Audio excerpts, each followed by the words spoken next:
Good morning, everybody, and welcome to Living Astrology with Janet. It's time to grab your cup of coffee or your tea, sit back and relax while we chat about what is happening in the sky above us today, Friday, the 19th of September, 2 days before the solar eclipse at 29 Virgo. And today I have a very powerful message. And I started the morning by hearing this song in my head. And the song uh, was a song, I think, from the 70s by England Dan and John Ford Coley, and it was called Light of the or Love is the Answer.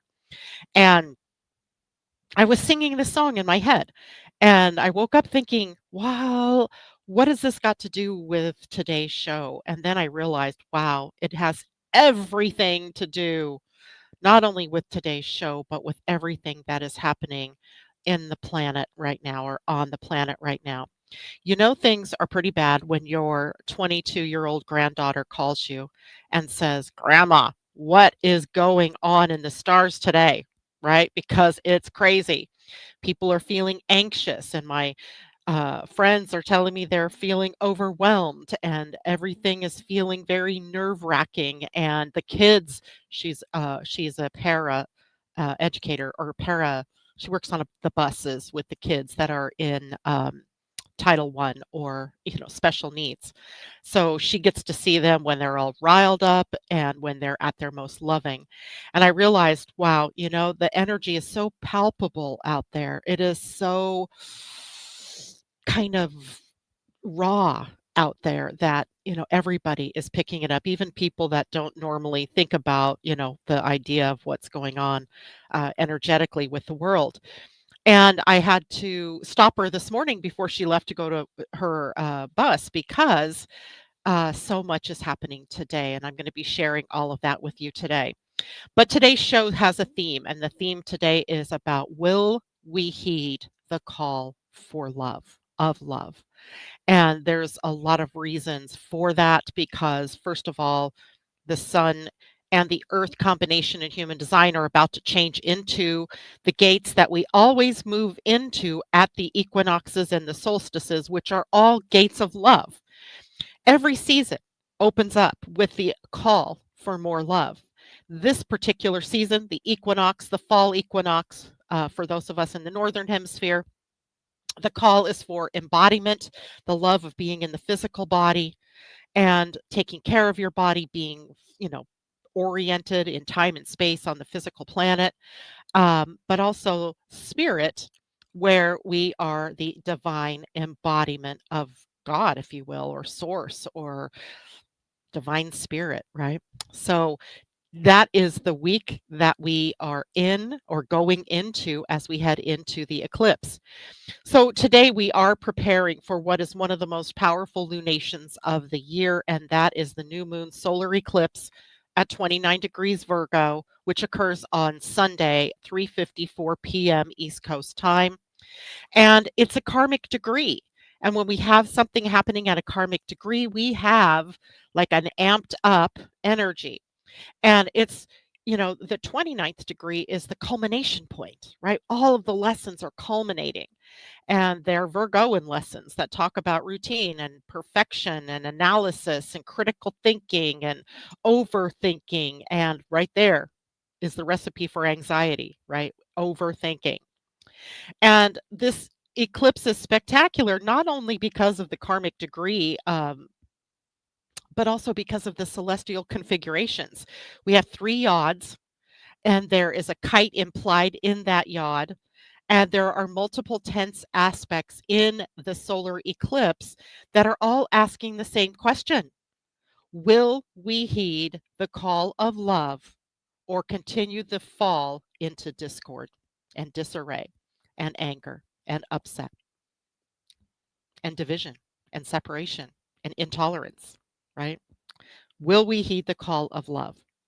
So, today we're going to start with the move of planets that are happening today. Venus moving into Virgo, and the sun in an inconjunct to Chiron, and a couple of other things that I want to share about the day. And then we'll move into Saturday. Saturday has, just one aspect pattern that is happening. And then we'll spend the bulk of the time on the solar eclipse for Monday, starting with, or Sunday, excuse me, starting with the fact that the eclipse is occurring on the same day that the sun and earth change gates in human design. So we change gates, then we have the eclipse. And when we have that change in order, it changes up the energy that's available. So I want you to know fully what it is that you can expect with the new energies that are coming in.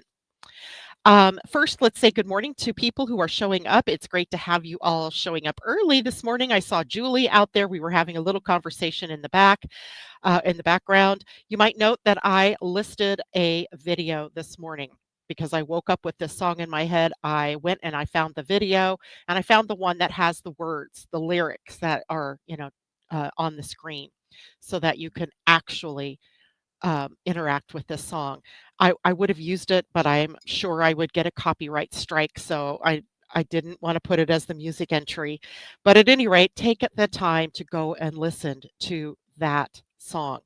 It is it is interesting to note. I mean, and this is something, that has always bugged me about religion, is that there are these beautiful songs, these beautiful lyrics, and they all speak about love and the heart and loving one another.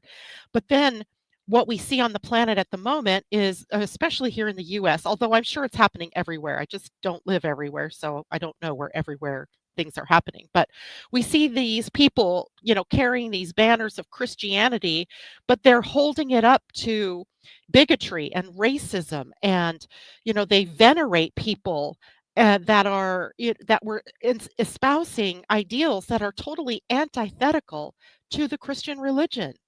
What up? Right? It's hypocritical.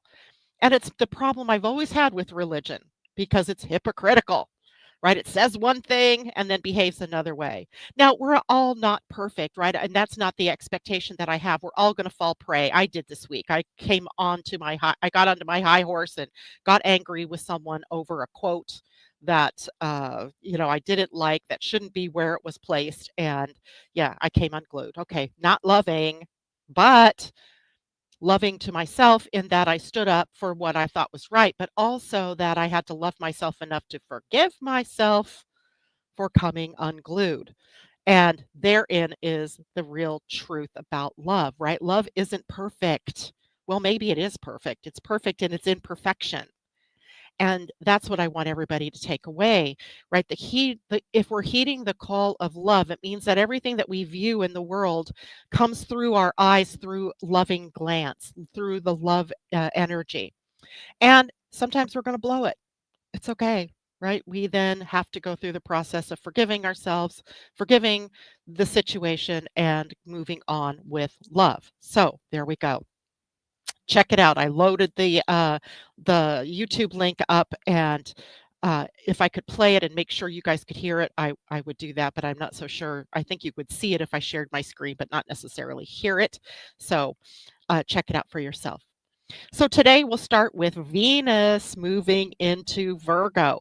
It's like, all the inner planets are doing this wild dance right now. And the inner planets are specific to us as individuals. So whatever they're doing is a clue about what it is we're going to experience in the world around us, or what we're going to be feeling.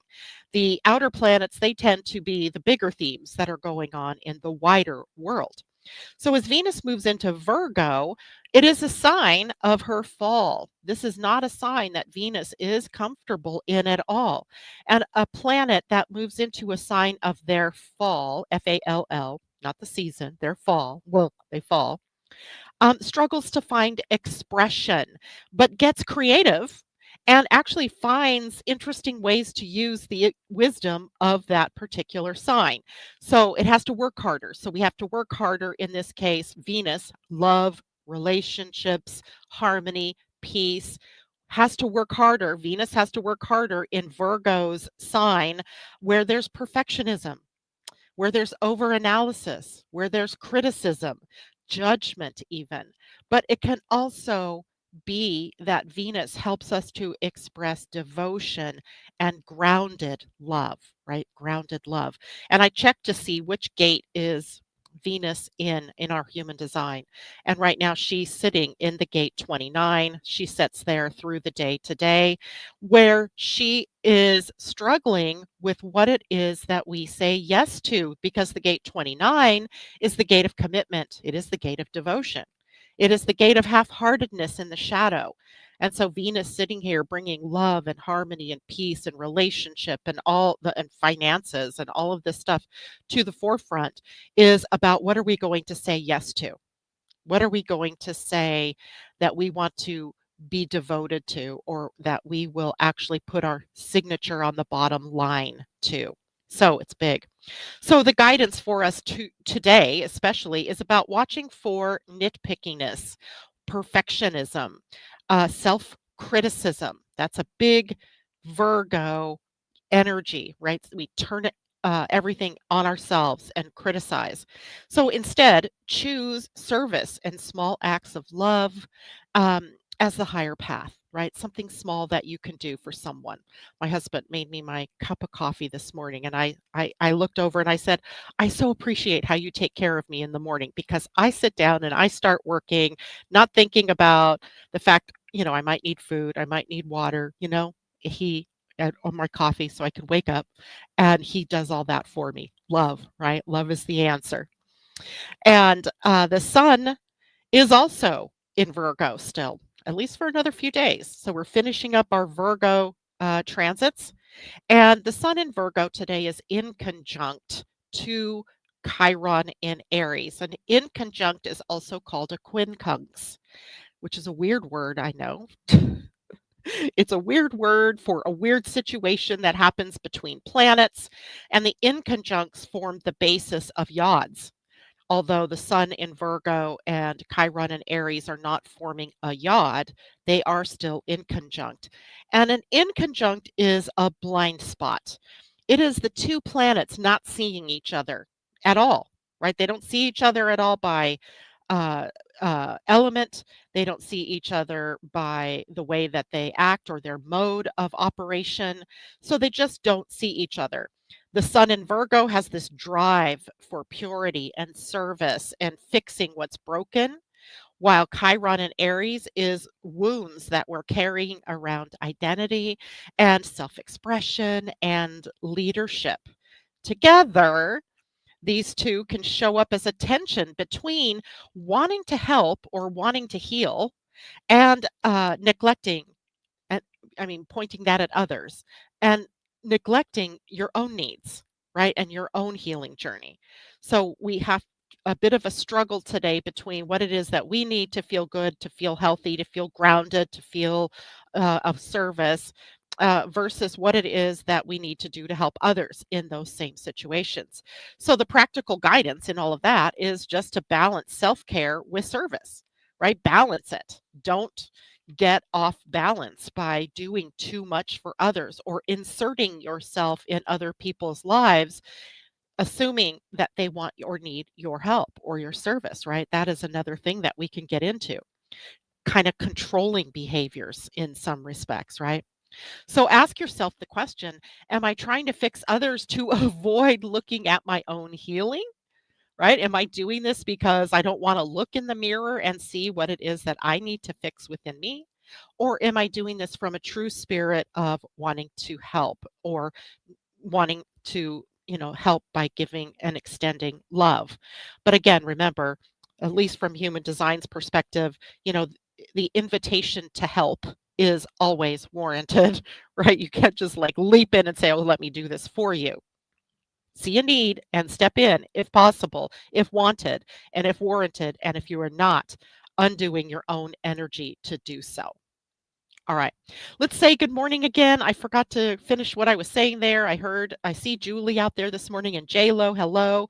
Tom, what are the Yods? A Astro Design Tribe.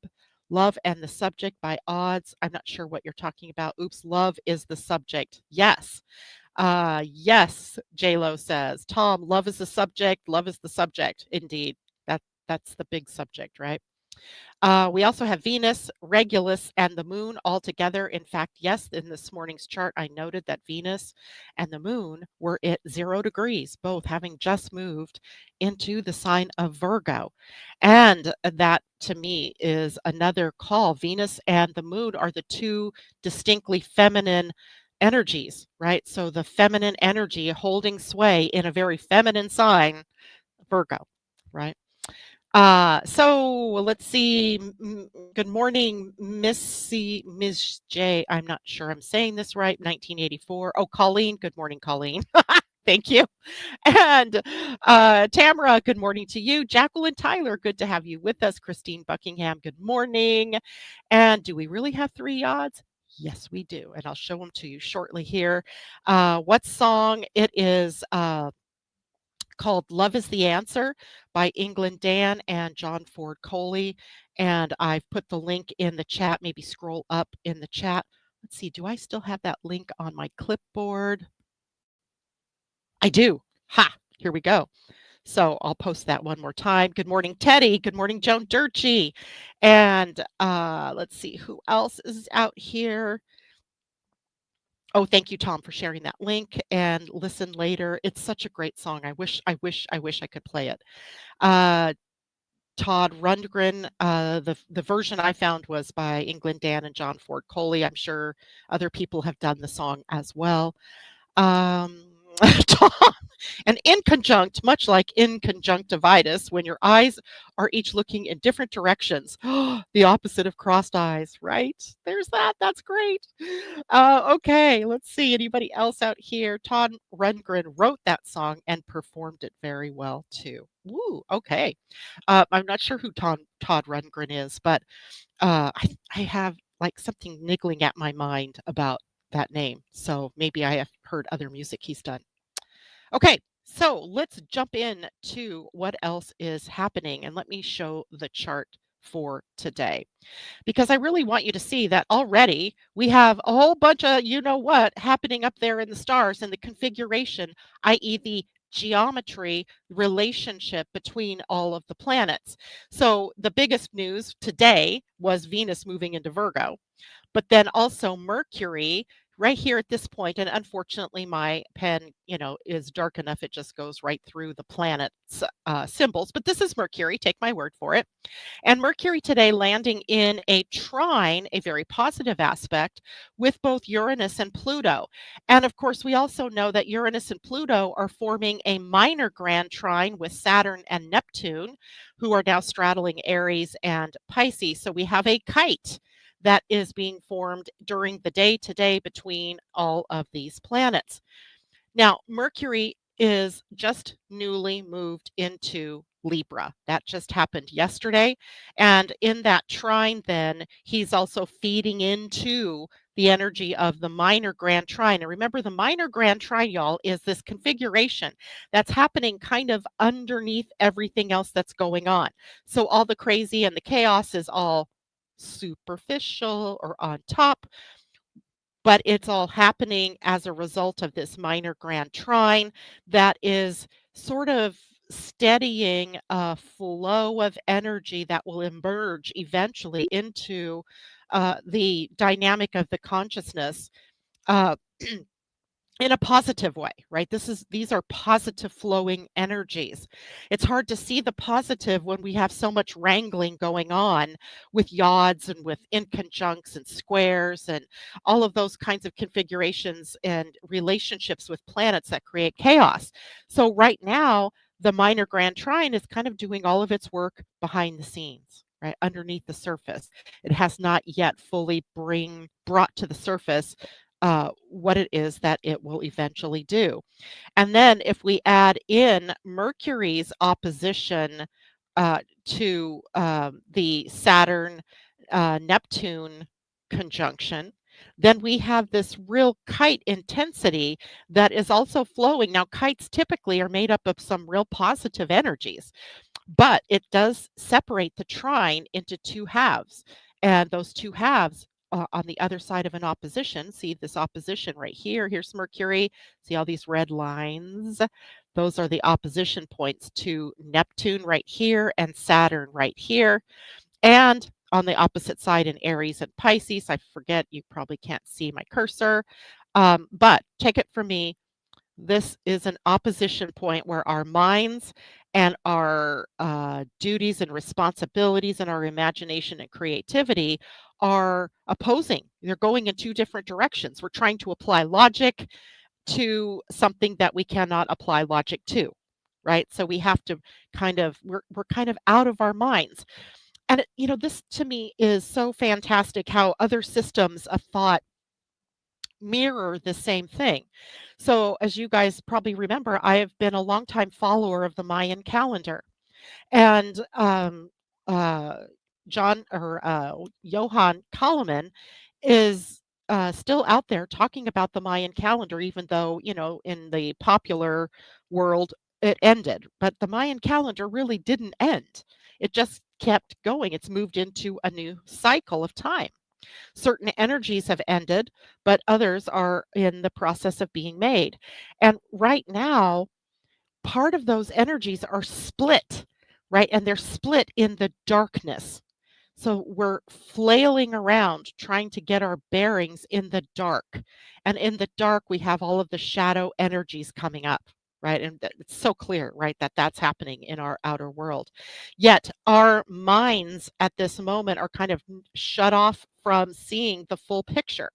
Now, that is a thing that happens all the time, right? We switch back and forth. Sometimes we have full consciousness, sometimes we have right brain consciousness, other times we have left brain consciousness, but that is a cycle that goes on. And right now we're kind of blinded, right? We have the blinders on. And that means that when we have patterns like this, it feels to us like we have baloney flowing at us from every direction, right? Stressors in every direction, up and down and ragdolling back and forth and all around. And some days it's mild and other days it's excruciating. So it's happening because it's upsetting our consciousness, right? We're being retooled, rekeyed, upgraded, and all of that. So this creates this real smash up, if you will, of energy where we can have breakthroughs and sudden revelations as deeper truths surface, but also that opposition with Chiron bringing Sun and Chiron in the inconjunct, bringing us this need, bringing our wounds to the surface for healing, and not necessarily finding it easy to move through the healing processes. Again, all of that really dependent on where you are in your own life cycles, right? Are you at the younger end? If you're under 50 years old, then your life cycles are probably in the process of showing you your wounds and pricking them, so to speak. If you're over 50, it's not that you're not having the wounds come up anymore, but you're gaining wisdom about what those wounds are like and how to use that energy to your benefit, but then also to learn to help others through the same things that maybe you've experienced. Now, likely this chart is of today, but likely this energy isn't active just today. In fact, I know it's not.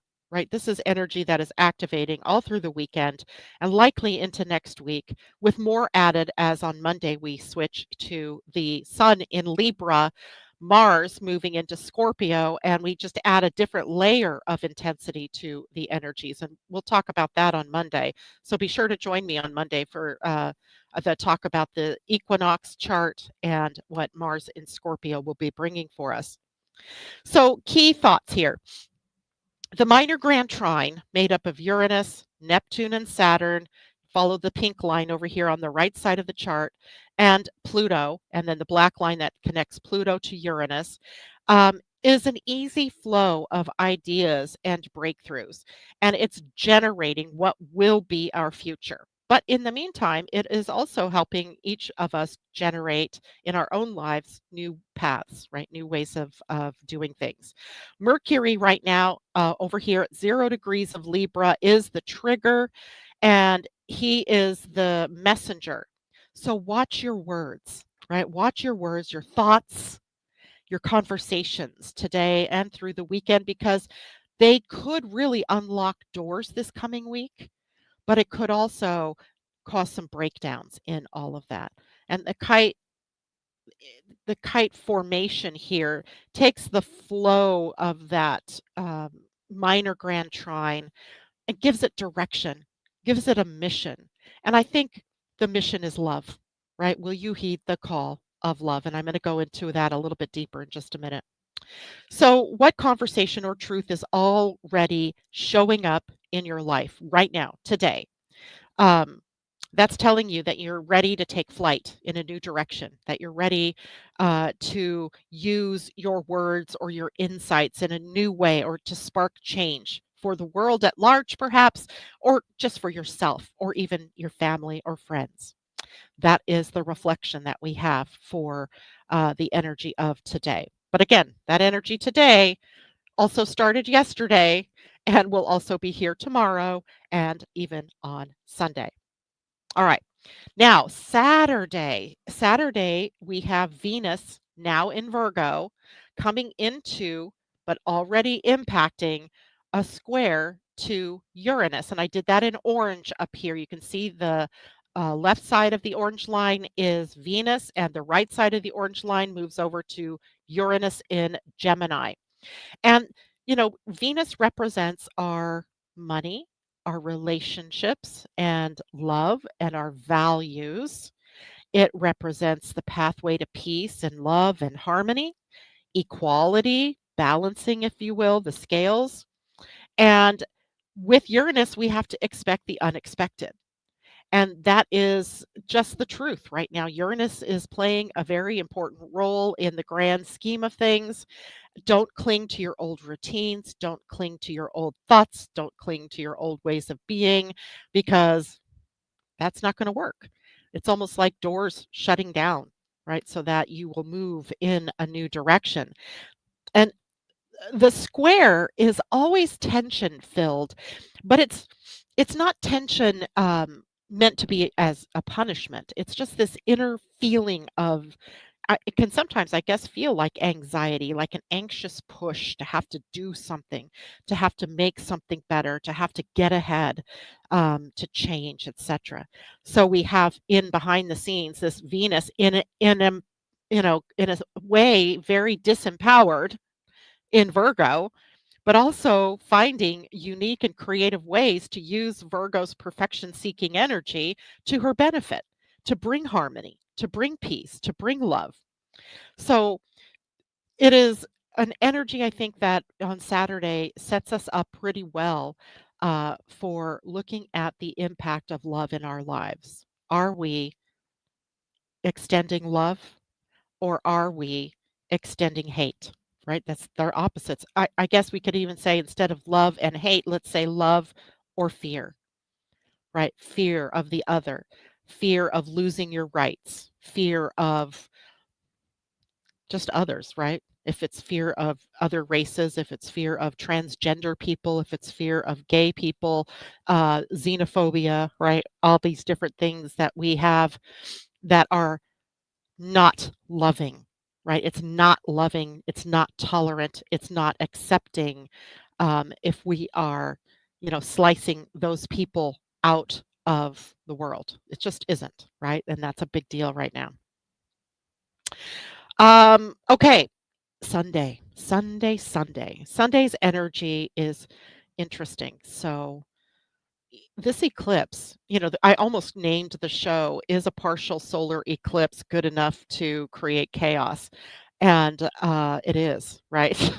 It is a partial solar eclipse, not seen by most of the world. It's really seen in the Australia, New Zealand, South Pacific area, a slice of the planet. But an eclipse astrologically, as you can see, sends energy across the whole of the dynamic. Let me change charts here. Um, Removing that one and then adding this one. Here is the chart of the solar eclipse on Sunday. And, the solar eclipse is, by itself astronomically not a big deal. But astrologically, I would be hard pressed to not see the importance of this particular eclipse. First of all, you can see the yods here, right? There's a yod with the planets Mars and Venus pointing down to Saturn, Neptune. There's a yod between the base Uranus and Neptune, Saturn pointing up to Mars. And then there is another yod between Pluto and Neptune, Saturn pointing up to Venus in Virgo. 3 yods interlocking in this particular pattern. And there you can see the kite even in there. I didn't highlight it here, but there is a kite that is involved in this chart. Same pattern we have today, right? Pretty much, except the yods part, right? The yods are a little different for the eclipse. Now, let me back up just a second because I think a better lead in to the solar eclipse on Sunday is a look at our human design energies for that day. So, just a minute as I switch my computer here to share my screen so that you can see actually, wrong screen. There we go. So that you can see actually what it is that I'm seeing love as participant in this particular eclipse. So Sunday morning, before the eclipse, well before the eclipse, the sun and earth will change gates in human design. The sun will come to rest in the gate 46. All of these gates, by the way, these 2 gates are on the identity center, the center of the soul, the seat of the soul, the seat of love in the chart. This is the center for love and direction. It is a monopole, meaning it attracts to you the people, the opportunities that are correct for you, that will help guide you into the right direction, into the right activities, and into the right relationships. And the gates of love are always hit at the equinoxes, right? So we start the gate 46 with the sun. This is the love of the physical body, otherwise in quantum human design known as the gate of embodiment. It is a very physically oriented energy. It is about loving the temple, right? The body as the temple, the housing for your soul. And taking care of the body is a primary concern. And loving the body is what this energy is all about, loving the physical. And if we love the body, then we love the earth, we love others, we can extend love to the animals and the plants and all of the life forms here on our planet. So the embodiment part is huge, right? It brings us into this physical world with our feet on the ground, ready to roll, ready to share love. Okay. Now, the earth is always going to tell us what needs to be grounded. What is it that we have to have first? In order to be the embodiment of love, we first must be the embodiment of spirit. The gate 25 is called the love of spirit.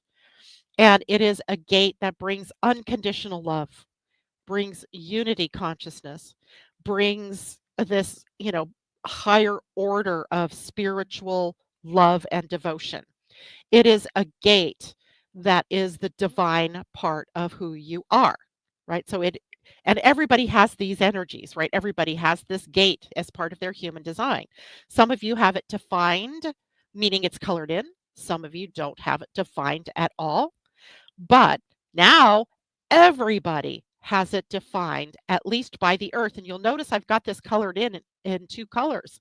And that's because we also have Saturn at the gate 25. We also have Neptune at the gate 25. So now we have Saturn, Neptune, the earth at the gate of spirit, calling you to remember your divine heritage. And your divine heritage is love, higher love, right? Higher love. A- And that higher love is embodied in you, the human, right? The gate 46, the physical expression of love is you, is your neighbor, is your sister's cousin, brother, uncle, mother, all those, right? All those people.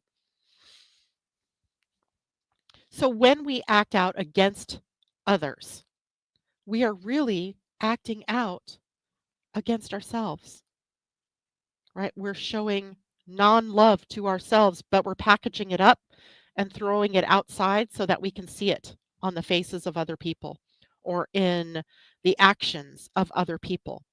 And in the Course in Miracles, Marianne Williamson and others, they call this a call for more love, right? Whenever we see something negative that's happening, it is a call to apply more love. When you all get a chance to listen to that song, you'll see that that's the message in the whole song is to shine love, right? Keep shining love. Love is the answer. Love is the question. Love is the answer. So that is why this is such a big part of what today I wanted to talk about, because this is the energy that we begin the season, the equinox, the fall, autumn season begins with these gates of love, the embodiment piece, embodying love in the physical. And then together, embodying love through the acceptance of life as it is. I've been witnessing this interesting summit that I've been a part of, and every day we go live on from 10 to 11:30 a.m. my time, so 1 to 2:30, I guess it is East Coast time. And the women that are a part of this summit, I mean, it's amazing the themes, the threads that run through here. And one of the biggest threads that runs through here is joy. And as I was listening to a woman yesterday who um, came from another country, right? She was living in a dictatorship country and she fled the country, came to the US, lived her life in California, moved to New York, happened to be there when the Twin Towers fell and all of the, crisis around that. Then they got their dream home. They bought their dream home in Malibu. And as we know, in January, those big fires destroyed her home. And what her message was is that traumas and dramas are always going to be happening outside of us, that it's just the way of the world. But it's up to us each as individuals how it is that we show up in the face of those dramas. Now, certainly there's grief and certainly there's sadness and loss. But joy isn't going to come from outside of you. Love isn't necessarily going to come from outside of you. It comes and shines from inside of you out. So it's just been so interesting to see that thread running through all the different talks, whether, most of those talks aren't spiritual necessarily. Most of them were business oriented or, wellness oriented. And a big part of wellness is finding joy and love in the world. Now, I also wanted to show that Mercury, as he has moved now into new energy, his move into Libra over yesterday, I believe it was, puts him at the gate 18, which is it is our first gate of the spleen center where fear resides. So it tells us it's like the harbinger of what comes next, right? After this week of love and we anchor love, we start to move through the energies of the spleen. And with the sun hitting all of the different gates that will bring up fear. So finding love, this is such a huge theme right now for us all.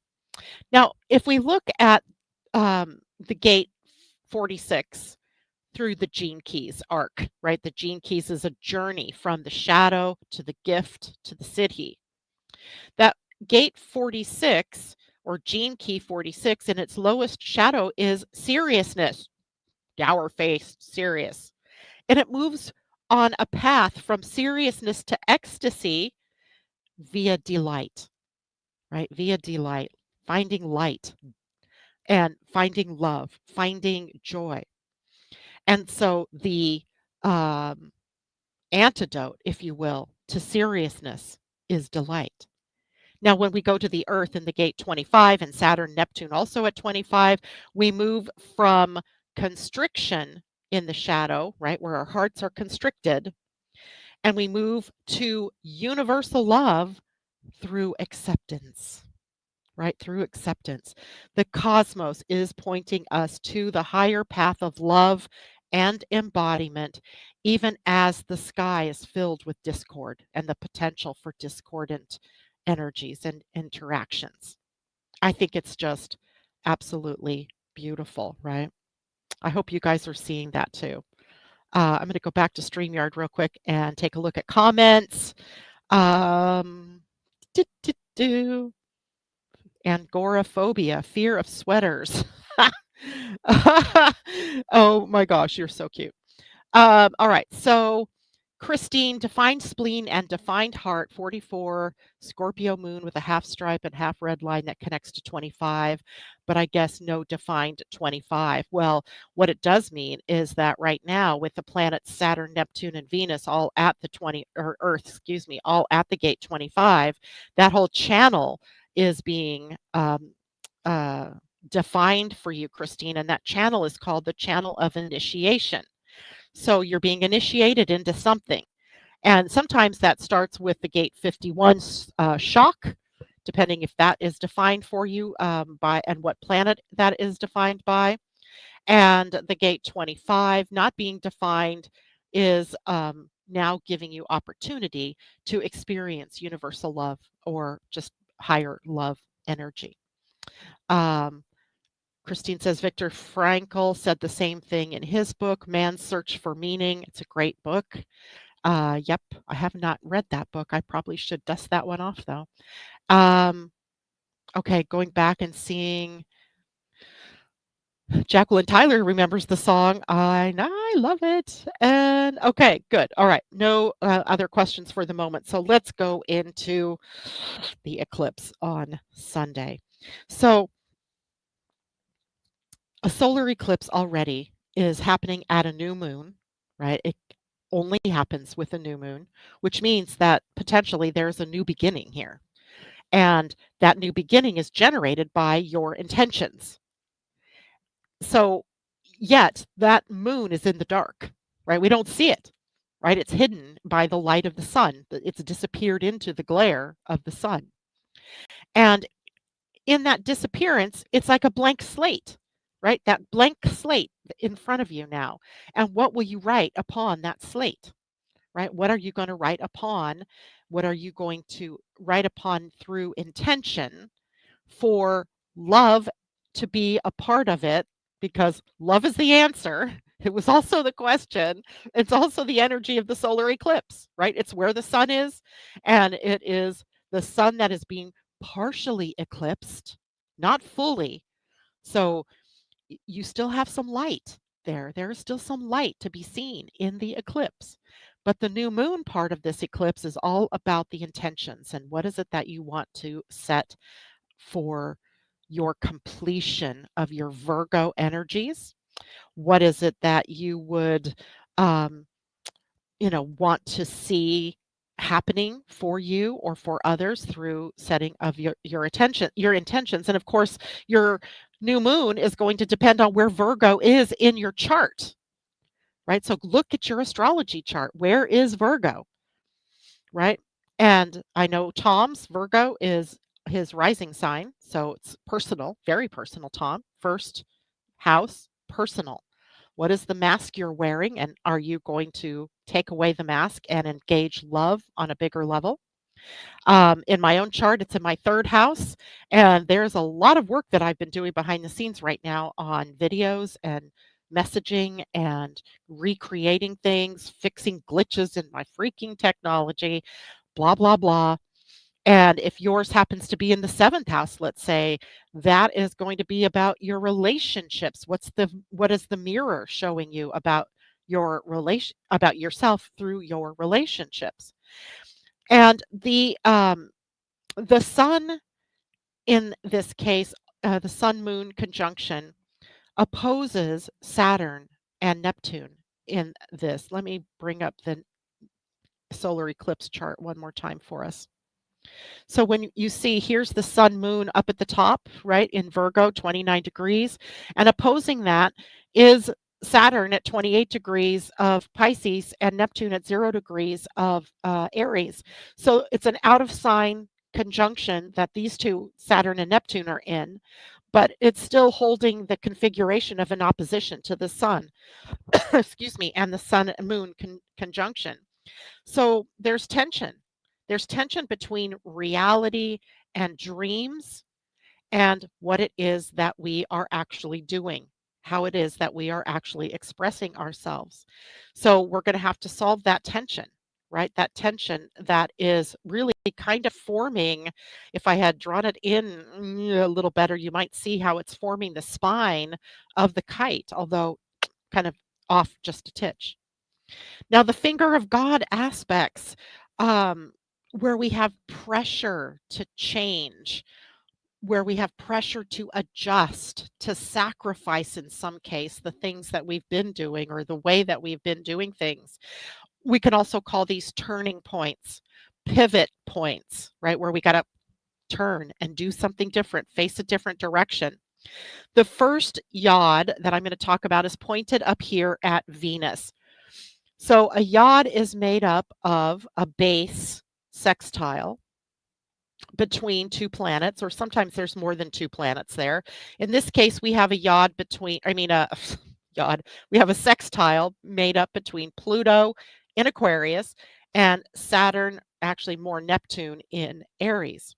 And they're both pointing up through the inconjuncts to Venus in Virgo.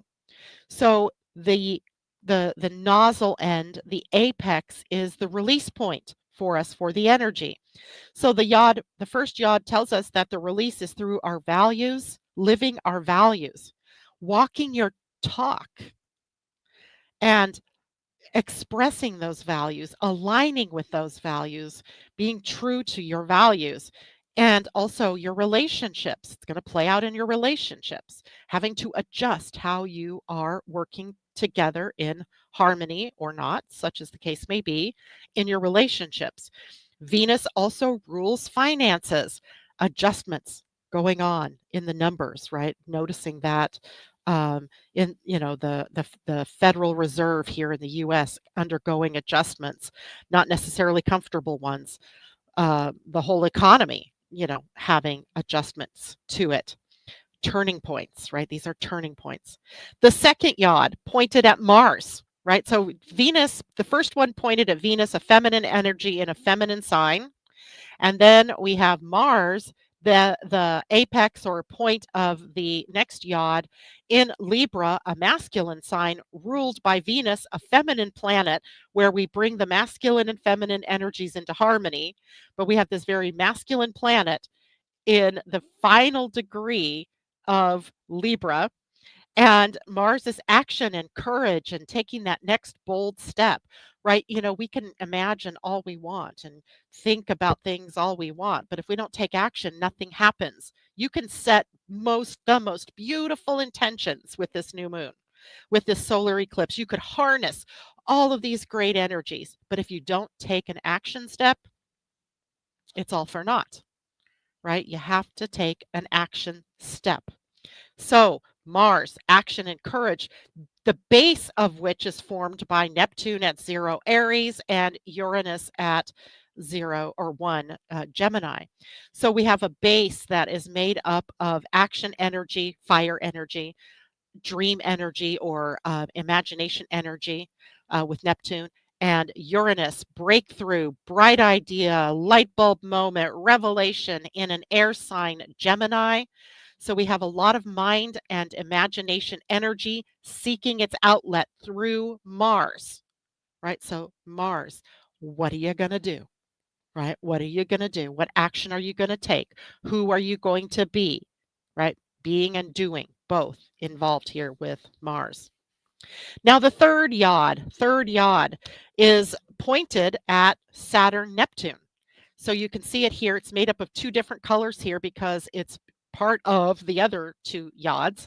The base of this particular yod is made up by Mars and Venus, masculine and feminine, with a slight edge to the feminine energy because of Venus's rulership of Libra, and then pointing down at Saturn and Neptune, who happen to be in two different signs, Saturn in Pisces and Neptune in Aries. So it's kind of interesting here. We're building spiritual structures, right? We're taking these creative forces. Mars and Venus are very creative forces, and we're funneling it into building spiritual foundations or structures. Each one of these yods points us toward choosing love, choosing courage, and choosing faith over division and despair and discord, right? We're being pointed in a direction. Now, if we pull it all together, if we do the smash up configuration, right, there's so much there. This eclipse is a cosmic crossroads, and Venus is challenged. Mars is pressured.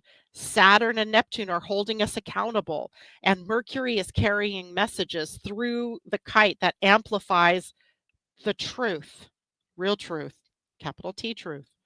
Meanwhile, the sun and earth in human design are really reminding us that our bodies and our spirits are vehicles of universal love or for universal love, unconditional love. And the choice before us is pretty darn clear. It is embody love or continue to fuel discord. That's it in a big nutshell here. So this weekend, stay present with your body, with your spirit, and your relationships. Notice where love wants to break through your consciousness, through your actions. Remember, even in a partial shadow, the light is still shining, right? It's a partial solar eclipse. The sky asks us this weekend, will you heed the call of love? And if you would like to go deeper into how these powerful eclipses and yods and kite configurations, minor grand trines affect your personal chart, book a session with me. Book a seasonal transit reading because that's the big one right now. What's going to happen this whole season? And then we'll map it out through your astrology, human design, or your gene keys, and we can weave them together so that you can navigate the crossroads with clarity and with confidence because that's what's most important. All right, questions. Jana, good morning to you. No defined 51, Christine says. Okay, the world events are the shock. The world events are definitely the shock. Mistel, good morning. I woke up this morning at the end of a dream that finished off with a chorus of angels singing, "The finger of God," like a commercial jingle. So you and I, I wonder how many of you wake up to songs in your head. just put a little like thumbs up or something and let me know if you guys. I wake up with songs. And sometimes all day long, I'll be singing that song and I won't know why I got that song in my head until later. Or I'll notice that it's a theme that I'm working through that day. It's really kind of interesting to see this happen. Like this morning, that whole song, Love is the Answer. Sorry, I did not mean to do that. I meant to remove this from the screen. There we go.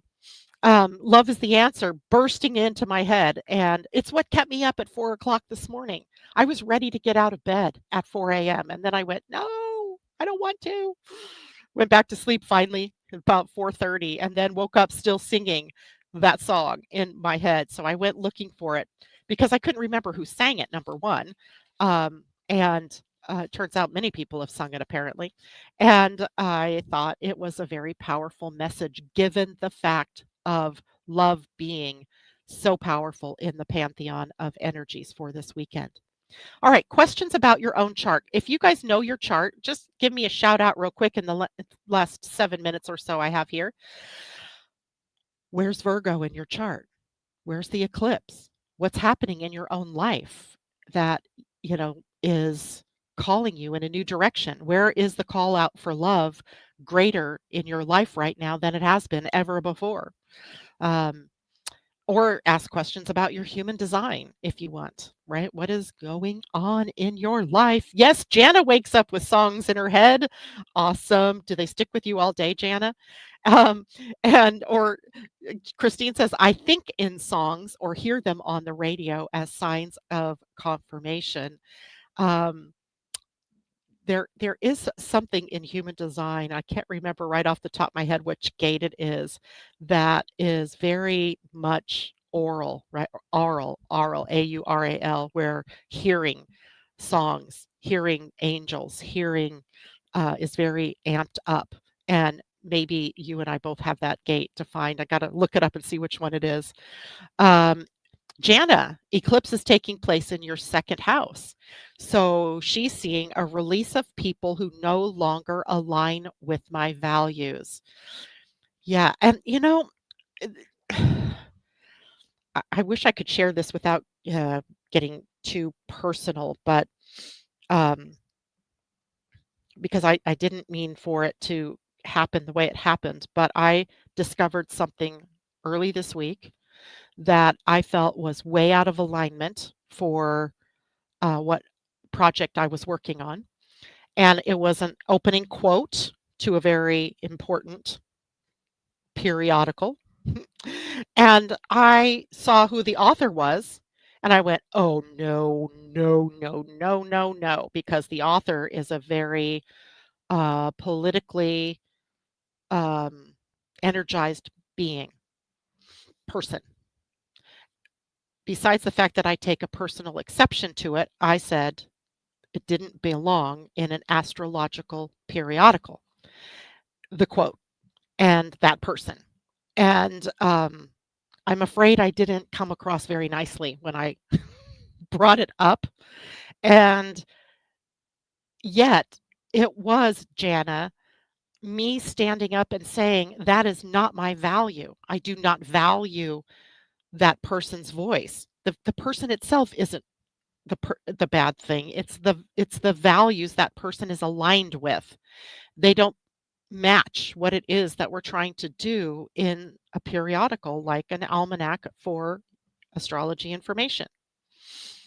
So you are being called to do that as well, right? That second house is really about your values, your values and aligning with that because it is the embodiment then of your self-worth. If you're aligned with people who don't align with you. Now, this is not to say cut people out of your life. I am not cancel culture oriented. So it's not about that. It's about just making sure that what it is that you put your name behind or you put your heart into is aligned with your values, right? And that's where prosperity comes from when we're aligned with our values. And if you're misaligned, then the eclipse calls you out on it, right? And starts to create havoc or discord in those relationships in this case. So I hope that helps, Jana. Christine's Virgo is in the fifth house. The fifth house is all about taking risks, jumping into the creative mode, right? This is where we live our self expression, where we really shout out who we are, where we get recognized and heard and seen and valued for our contributions, our creative contribution. Your self expression is your own. But sometimes it takes some courage to be able to speak that, right? To be able to stand up and say, this is, or to put your name on that creation. So the fifth house is helping you realign that. Maybe letting go of some perfectionism, right? If you are creating art, let's say, but it never goes out in the world because you're too critical of it, right? It's not good enough. It doesn't look good. This fifth house creative energy for you might be about letting go of that criticism, that inner critic, and letting your work be seen and sharing it with others. Um, Apparently, creative thinkers think in songs. Maybe so, Tom. Namira, hello. I'm Virgo, 20 September 1965, and have Sun at 26 degrees in Virgo. Don't feel it hits me because I have already Saturn square the Sun. Should I be worried? Nobody should be worried. This isn't something to worry about. But it is something for you to take a look at the house where the sun is in your chart, and are you living out the highest energy of the sun, right? The sun in Virgo can be very good at creating order and bringing, clarity to things and, using critical analysis to, be able to see how things fit together and how to work through problems and solve problems, maybe even helping others to solve problems. But what house is that in for you? It's on your second house. So again, it aligns like Jana's with your values, right? And with self worth and with the money that you can earn, the prosperity and abundance that you can attract by living true to your sun in Virgo. All right. Hopefully that helps. And she has the new moon in first or second house, I think. Well, Namira, I that can happen for sure if you're using certain house chart placements. Like I use whole sign systems so that everything that's happening in Virgo is in the same house. But if you use, say, Placidus, it's one that splits houses. So sometimes you can have, one thing happening in one house in Virgo and something else happening in the next house over, which is Libra, and yet they might be in a conjunction to one another, just like Saturn and Neptune right now, right? Neptune is in Aries, Saturn is in Pisces, but they're only a degree apart. So conjunction, but in out of sign relationship. Estelle has 29 degrees Jupiter in Virgo. Very good. So Jupiter is the path of growth and expansion. What's growing? Or what has gotten over amplified in your life that you need to, bring back into order or bring back into its proper boundary and space. Virgo is a sign, it's an earth sign. So there's boundaries involved here as well. Do we look at the house or our sun or Virgo? Look at the house that the eclipse will be taking place in. So wherever Virgo is in your chart, that is where you're going to look by house. But then if you are advanced enough, you can certainly look and see, okay, well, what does that 29-degree sun transiting Virgo do to my natal sun or to other natal planets that I might have at 28, 29 degrees? If you're advanced enough, you can look at it like that. Okay. And now it's time for me to go. Darn, right? So I wish everybody a blessed weekend. Remember, it's all about love. If we can always remember the answer is love, right? The answer, the question is all about love. Let it shine. Then we would have so many fewer problems, right? If our leaders remembered that love is the answer. And right now, love is nowhere to be found as far as our leadership is concerned, except love of power, maybe, or love of money, love, greed. Those are not the kind of qualities that I'm talking about with love. Um, so find the path of love for yourself, share it with others. Have a great weekend. I'll see you on Monday. Bye for now.